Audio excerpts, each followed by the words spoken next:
The wind howled like a wounded coyote, dragging grit across the desolate earth as it clawed at the creaking porch of a cabin half swallowed by desert scrub. The sun had long since bled into the horizon, leaving behind only a dull bruised sky and the metallic scent of an oncoming storm. Thomas Granger sat in a battered wooden chair, boots propped on the rail, a half-empty bottle of rye whiskey cradled in his hand. His eyes, gray not by age but by erosion, didn't blink much anymore. There wasn't much worth blinking at. The desert had a way of making time meaningless. For 6 years Thomas had spoken aloud to no one, save for the occasional bark at a scavenging coyote or muttered curse when something broke, which it often did. He didn't mind. Silence, he'd decided, was just another kind of peace. He'd built the cabin himself, back when he thought penance looked like labor. The roof sagged. The chimney coughed more smoke inside than it released out. But it stood. And standing seemed to be enough. That night the storm came quick. Thunder cracked with the force of gunfire, and lightning crawled like pale veins across the clouds. He didn't move from the chair when the rain began, didn't flinch when it turned to hail. The land could throw what it wanted, he'd already endured worse. It wasn't the storm that made him rise. It was the sound beneath it. A thud. Then silence. Then a scraping, slow and wet, like something being dragged across the porch boards. He stood, squinting through the rain. The wind tore at the door as he opened it, lightning flashing behind him. For a moment he thought the desert had conjured a ghost. A woman, Apache by the cut of her dress and the braids matted against her face, collapsed at his feet.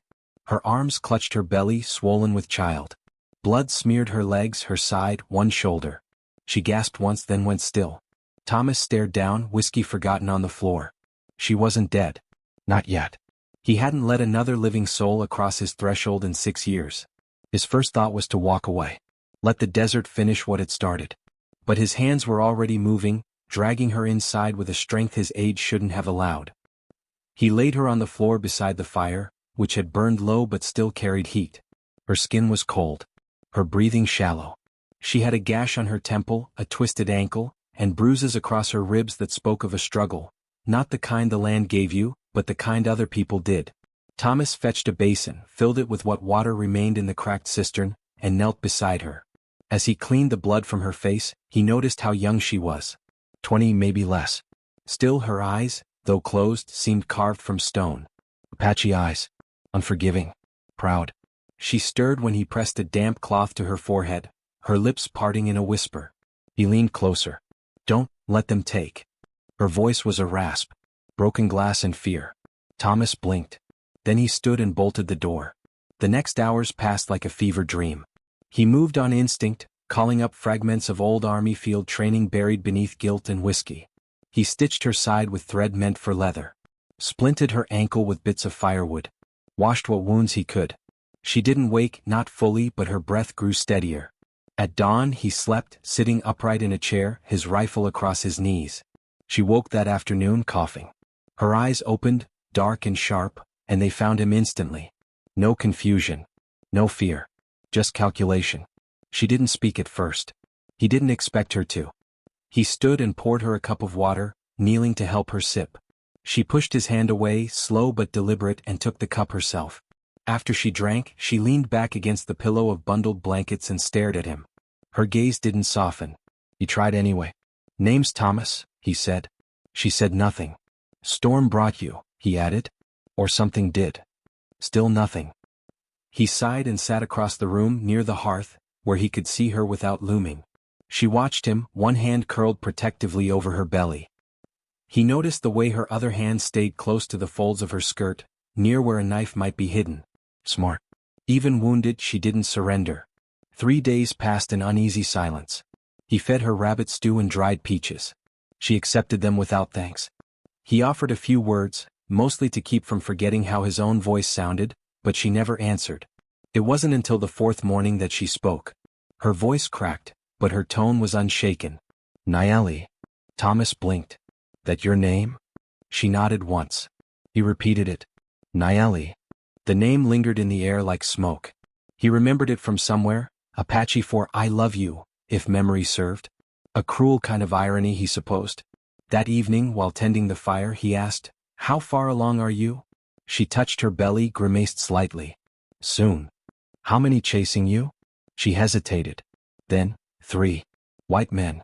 One had coat with brass star. A marshal? She shook her head. Hired gun. Took my husband's knife. Wanted proof. Thomas didn't press further. He'd seen enough death dealers in his time to recognize the signs. She'd escaped bounty hunters or worse. Pregnant, alone, hunted, and somehow she made it across miles of open land to fall at his door. He didn't believe in fate, but the odds rattled him. He began leaving his rifle within easier reach. That night a coyote howled close. Thomas stepped outside, rifle ready. The moon threw silver light across the sand, revealing fresh tracks near the creek bed, hoofprints. One rider, maybe two, watching from a distance. They'd be back. Inside, Nayeli sat upright, watching him as he returned. Her eyes searched his face. They come? Soon, he said. She nodded. Can you shoot? She didn't answer. Instead, she reached beneath the blanket and drew out a small, curved blade, old, bone-handled, but still sharp. She looked at it, then at him. I fight. He almost smiled. Good. By the 5th day she was stronger. She moved with a limp, but her eyes had cleared. She helped him gather water. Stripped bark for kindling. Watched how he cut meat and salted it. When she asked questions, they were simple. How long you live here? Why no horses? Why no woman? To the last, he answered without meeting her gaze. She's dead. Nayeli didn't press. But that night, after he banked the fire, she told her own truth. They came for my people. Ranchers with guns. Claimed we stole cattle. We didn't. We ran anyway. My husband fought. Died. He listened, not out of obligation but out of something else. A need, maybe, to carry someone else's grief for a while. The next morning she found him outside, sharpening stakes. What for? Visitors, he said. Might not be friendly. She nodded and sat beside him. Together they carved the wood into points. Later she asked, You soldier? He paused. Then, used to be. Scout. Knew these lands better than anyone. Until I gave the wrong order. Thought an Apache camp was a raiding party. I was wrong. She looked at him and for once her eyes softened. I know what guilt tastes like, she said. Bitter? She smiled faintly. Like sand in your teeth. He laughed, sharp and unexpected. Caught them both off guard. The sun dipped low, casting long shadows over the hard ground.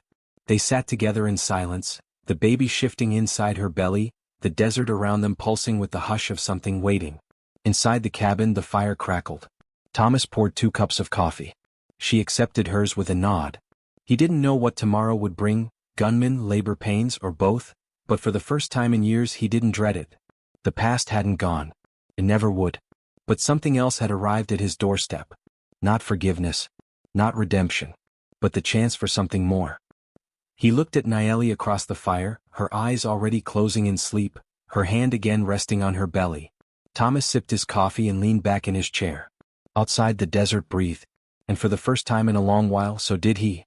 The sun clawed its way up through the haze, casting the land in that bleached gold that made everything look older, worn thin by time. Thomas stood at the edge of the porch, one hand resting on the butt of his rifle, eyes scanning the horizon. The tracks from 2 nights ago were still visible, barely disturbed by the wind. Whoever had been watching hadn't gone far. Inside the cabin, Nayeli grunted softly as she shifted. Her face twisted with discomfort. He didn't need to ask, her time was close. He could hear it in her breathing, see it in how she moved like every step hurt more than the last. Yet she never complained. She bore her pain like armor. He returned inside with a canteen of cool water, handing it to her wordlessly.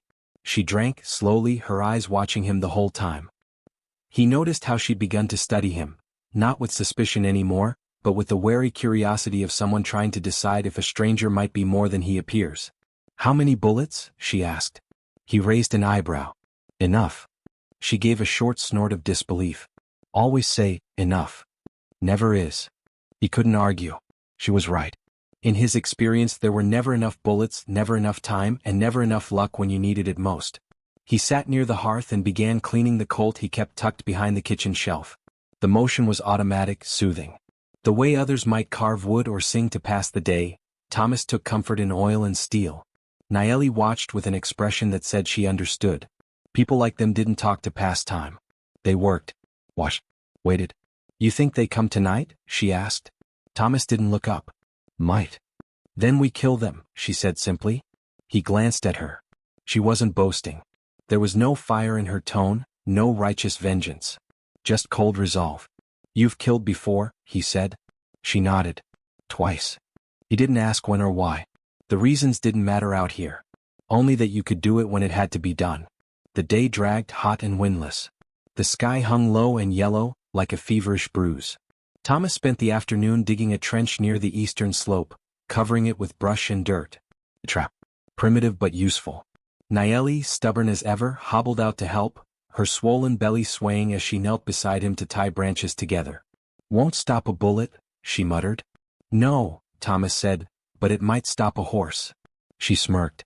"Better than nothing." That evening they sat in the fading light, sharing dried meat and hard biscuits. There was a silence between them, but it wasn't empty. It had shape, weight. As though every word left unspoken was still understood. Thomas found himself watching her, not in the way a man watches a woman, but like a man trying to understand something vital. She carried pain and strength in equal measure.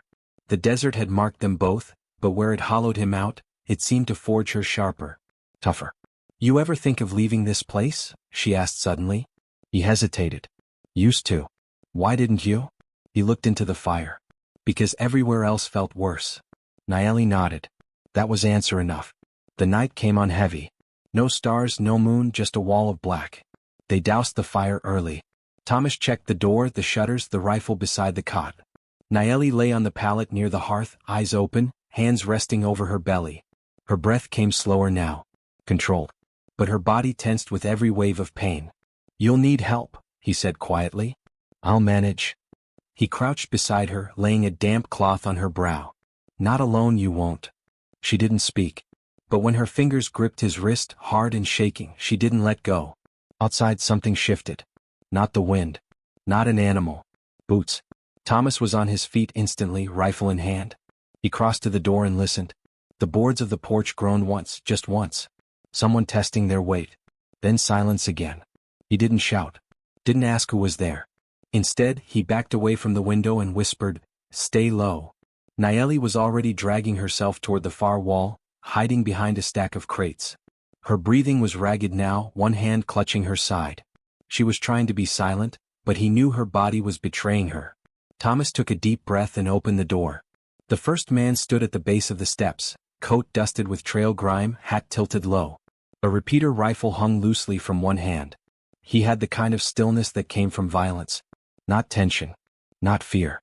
Just the calm of someone who'd done terrible things and stopped feeling bad about it. "Evenin'," the man drawled. "Can't help you," Thomas replied, stepping outside and letting the door close behind him. "Keep riding." The man smiled. "I reckon you can. We're looking for a woman. Apache. Pregnant. Ran off with something that wasn't hers. Woman's not here." She was. "We followed her tracks straight to your door." Thomas leveled the rifle at his chest. "Don't care." Behind the man, two others emerged from the shadows. One carried a shotgun. The other had a knife strapped to his chest and an oily grin on his face. The first man's voice dropped. "She's dangerous. Killed a man back in Dawson Creek. Burned a house down. You harbor in her, you're part of it." Thomas stepped down off the porch. "This your idea of justice? 3 men hunting a pregnant girl?" "She ain't a girl," the man said coldly. "She's a thief. And we're getting paid." Thomas didn't give him time to say more. The rifle bucked against his shoulder. The first shot hit the man's chest, sending him backward into the dirt with a choking grunt. The second man dove sideways, cursing. The one with the knife rushed forward. Thomas pivoted, pulling the trigger again. Click. Empty. The knife man lunged. Thomas caught him with the butt of the rifle, cracking it against his jaw. Bones snapped. He swung again, missed. A blade tore across his side. Pain seared through him. He shoved the attacker off, stumbled backward. The third man was already raising his shotgun. From the cabin came a sharp cry, a sound halfway between a scream and a war cry. Nayeli burst through the door, her knife glinting in the light from the lantern Thomas had left near the steps. She threw it. It spun once, then sank deep into the man's neck. He dropped like a sack of stones, clutching at blood that wouldn't stop. The man with the broken jaw staggered to his feet. Thomas grabbed the shotgun from the dead man's hands and fired once, point blank. Silence followed. Thick, trembling silence. Thomas turned.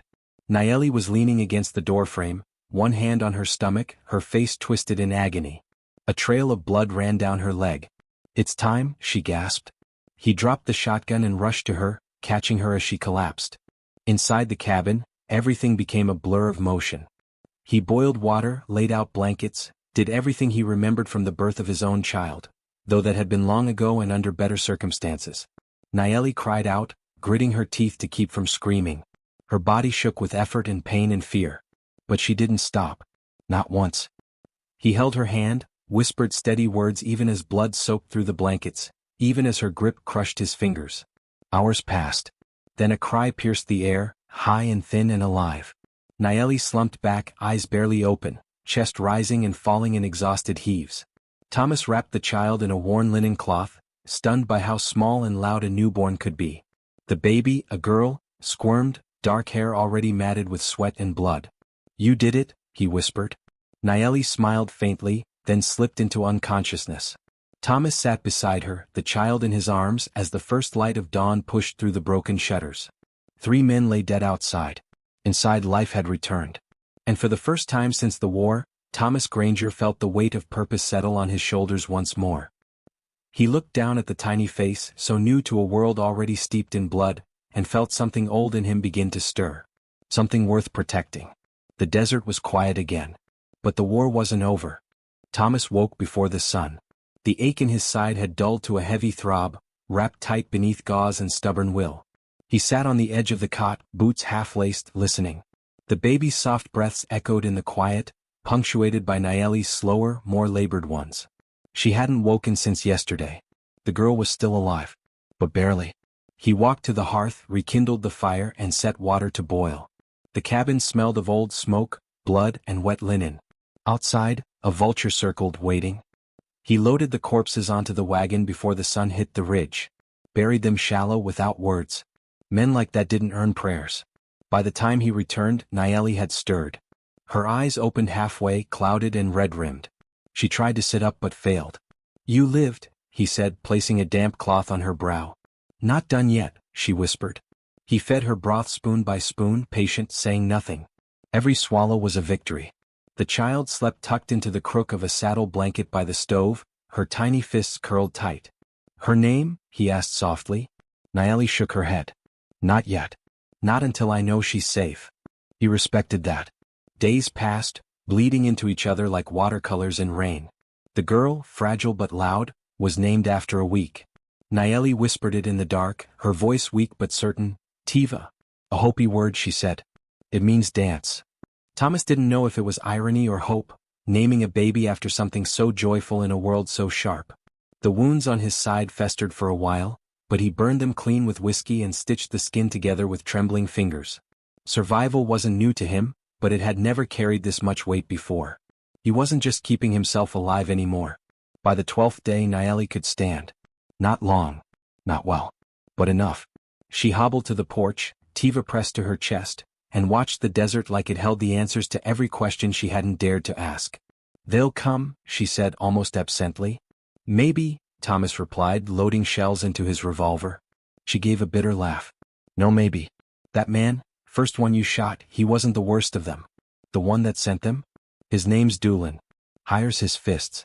Owns a ranch out past Dry Creek. Wants something, he takes it." "What did you take from him?" Her jaw clenched. She looked down at Tiva, then back out at the horizon. "I ran. That was enough." Thomas didn't press. If a woman couldn't speak her truth on her own terms, it wasn't worth knowing. But he understood now, there was more to this than bounty. This was personal. At dusk they heard hoofbeats. A single rider far off. The silhouette crested the ridge, lingered a moment, then turned away. A scout. Watching. Thomas posted a rifle near every window. Reinforced the door with planks. Trained Nayeli how to aim the shotgun with one arm while holding Tiva in the other. It wasn't perfect, but it was something. He started talking more. Told her about the war.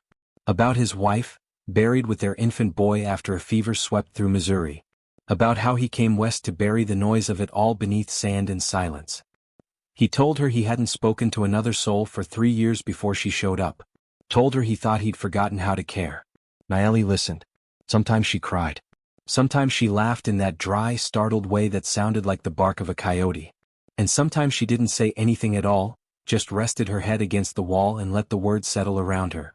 Tiva started smiling. tiny little curls of her mouth that made Thomas feel something twist deep inside, something he'd sealed off long ago. He built her a cradle from cedar scraps and softened it with sheep's wool from an old bedroll.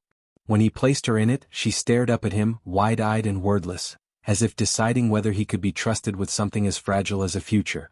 It rained one night. A rare, thunderous rain that swept across the valley like a blessing. The roof leaked in 2 places. He patched them with waxed canvas while Nayeli laughed, barefoot, holding Tiva beneath the falling sky. It was the first time he'd seen her look like a woman and not a ghost. But peace, like rain in the desert, never stayed long. On the 19th day the dog barked, feral and furious. Thomas stepped out, rifle at the ready, and saw smoke rising to the east. A small fire, deliberately lit. A signal. Then a rider galloped by, too far to shoot but close enough to be seen. His coat bore a red sash around the shoulder. Nayeli saw it too. Her face paled. "That's Doolin's mark," she whispered. "He's close." Thomas nodded once. There was no point in running. They wouldn't make it a mile with Tiva in her arms and no horses left uninjured. That night, Thomas sat outside on the porch, his rifle across his lap, a cigar burning down to ash between his fingers. Nayeli joined him, her eyes tired but steady. "You think they'll kill us?" she asked. "No," he said. "They'll try." She smiled at that just slightly. "You're different now." "How so?" "When I found you, you looked like a man waiting to die. Now you look like someone who remembered why he didn't." Thomas didn't know what to say to that. So he said nothing. Before dawn the girl cried.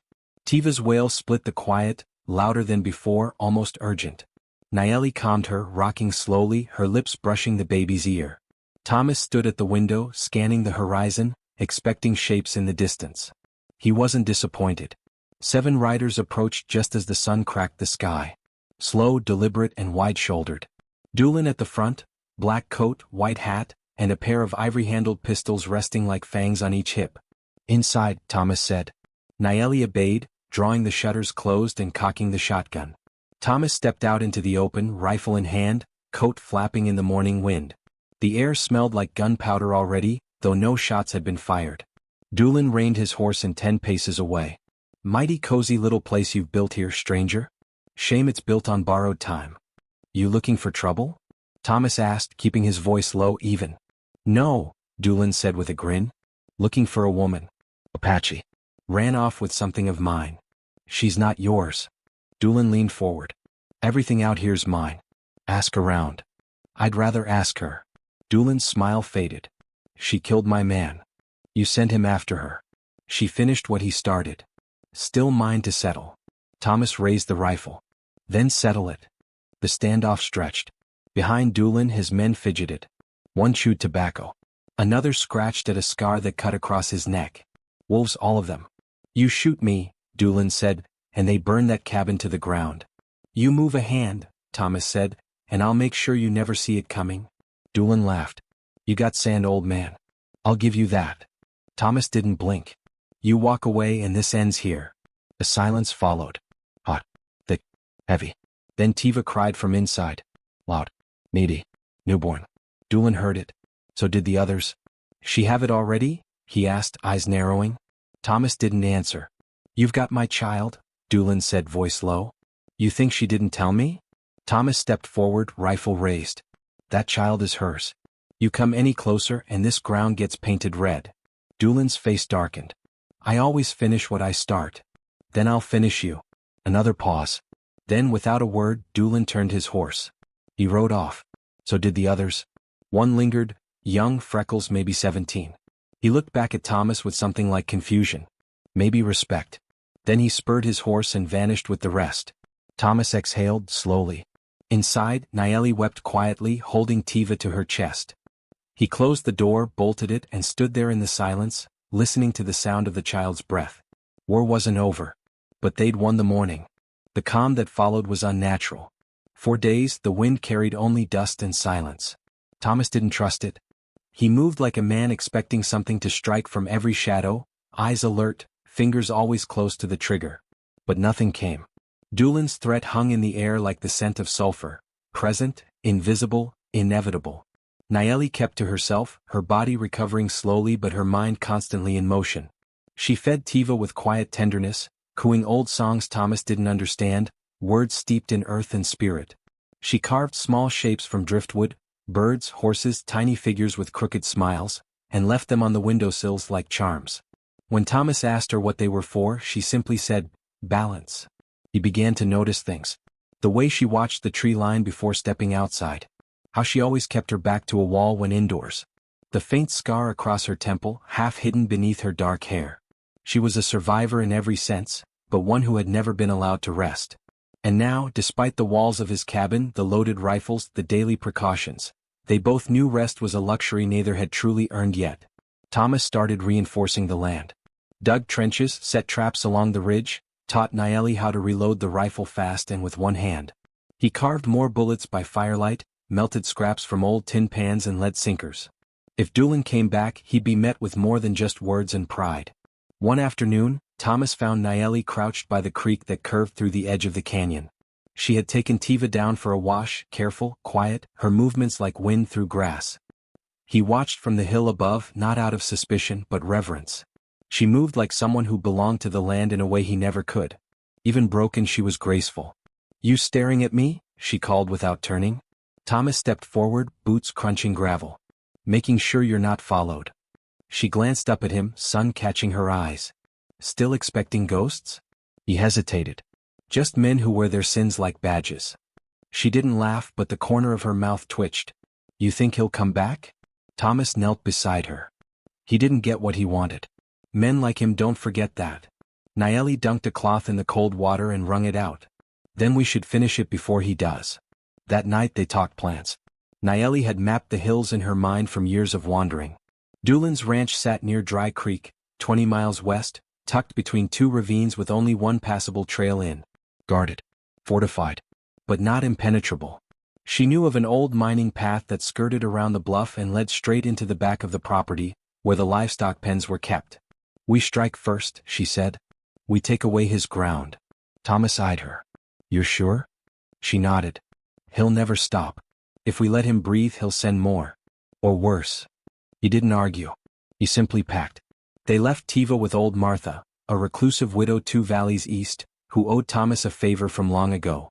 The child cried when Nayeli handed her over, her tiny fingers grasping, unwilling.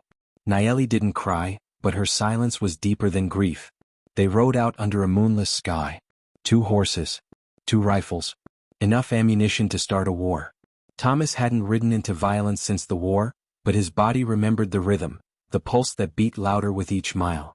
Beside him, Nayeli rode low in the saddle, her face wrapped in a bandana, eyes hard and unwavering. They reached the mining trail by dawn. Fog clung to the earth like a second skin. They moved through it like ghosts. The back edge of Doolin's ranch rose ahead. Fencing, barns, and beyond that, the large 2-story house built of polished cedar and arrogance. Nayeli signaled. They waited for a patrol to pass, then moved fast and quiet.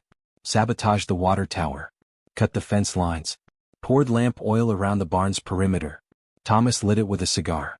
Flames rose instantly. Chaos erupted. Men shouted, stumbled out of bunkhouses half-dressed, fumbling for weapons. Horses screamed. Gunshots cracked like thunder. Thomas dropped 2 guards before they saw him. Nayeli moved through the smoke like a blade, precise and unflinching. One man charged her with a hatchet. She shot him through the knee, then the throat. By the time they reached the main house, Doolin was already at the top of the stairs, pistols drawn, teeth bared in something between fear and fury. "Well, damn," he shouted. "Didn't think you had the spine." Thomas raised his rifle. "This ends now." Doolin stepped forward. "You think she's worth all this?" "She's a stray. A half-blood mistake that should have stayed buried in the dust." Nayeli didn't wait for Thomas to respond. She shot him. What? Right between the eyes. He crumpled like his words never mattered. Silence returned in a strange, disjointed way, punctuated only by the crackle of flames and the distant sound of fleeing hooves. They stood there, both breathing heavy, the heat from the barn fire warming their faces. Neither smiled. Neither moved. Then Nayeli whispered, "It's done." But Thomas knew it wasn't. Not really. They rode back under the cover of smoke and dawn. The ranch would be picked clean by scavengers before sundown. No one would mourn Doolin. His men would scatter. That part was finished. But inside him, something else had stirred, something deeper than vengeance. He glanced at Nayeli as they crossed the ridge back into familiar land. She looked ahead, her hands stained, her hair singed at the edges, but her eyes, they were alive. When they reached Martha's, Tiva squealed with delight at the sight of her mother, reaching out with wild little hands. Nayeli held her close, rocked her, and whispered the name again and again like a promise. Thomas sat on the porch watching them. The war had changed, but it hadn't ended. Not really. There were still battles to fight, within and beyond. But for the first time in years he didn't feel alone. He thought of his wife. Of the grave he'd left behind in Missouri. Of the man he used to be before grief carved him hollow. Now, with Tiva's cries filling the air and Nayeli's hands building what felt like a home, something inside him began to soften. Not forget. Just shift. That evening he took a hammer to the front door of the cabin and hung a new sign. Not a name. Not a warning. Just a symbol, a cedar carving of a bird mid-flight. Nayeli stepped beside him. "What's that mean?" she asked. He looked at her, then at the horizon. "Means this place doesn't belong to ghosts anymore." She nodded, then gently took his hand. They stood together until the stars came. The morning air was cold, crisp enough to sting the lungs, and Thomas relished it. He stood on the edge of the porch, fingers wrapped around a tin mug of bitter coffee, watching as the first rays of sunlight painted the desert floor gold. The land stretched wide and empty before him, quiet in a way only the wild could be. But still his eyes never stopped moving. It had been 3 weeks since the fire at Doolin's ranch. 3 weeks since Nayeli pulled the trigger and ended the life of the man who hunted her. 3 weeks since they'd come back not as fugitives or survivors, but as something closer to free. But Thomas knew peace was a fragile thing. It didn't root itself easy in men like him. And certainly not in places soaked with blood. Behind him laughter rang out, light and high. Tiva's voice, followed by Nayeli's. The child had started to walk, clumsy and proud, staggering across the wooden floor of the cabin like she'd conquered the world. She babbled now, words still forming, but her joy was unmistakable. Her presence had changed everything. What once was a house of silence had become a home of small noise, footsteps, coos, occasional lullabies whispered late into the night. Thomas stepped back inside. Nayeli was crouched beside Tiva, tying a thin leather strap around a carved bird. The child giggled, batting at the toy like it were alive. When Nayeli looked up, her smile lingered in her eyes a moment longer than usual. "She likes birds," she said. "She was born flying," Thomas answered, and something soft passed between them, wordless but real. But even as the moment warmed, something itched at the edge of Thomas's senses. A silence outside too still. A scent of dust disturbed. He moved to the window, pulled back the curtain just enough. Tracks. 6 horses, maybe 7, headed straight toward the cabin from the east. He stiffened. Nayeli noticed. Her expression shifted immediately, the mother gone, the fighter returned. "How far?"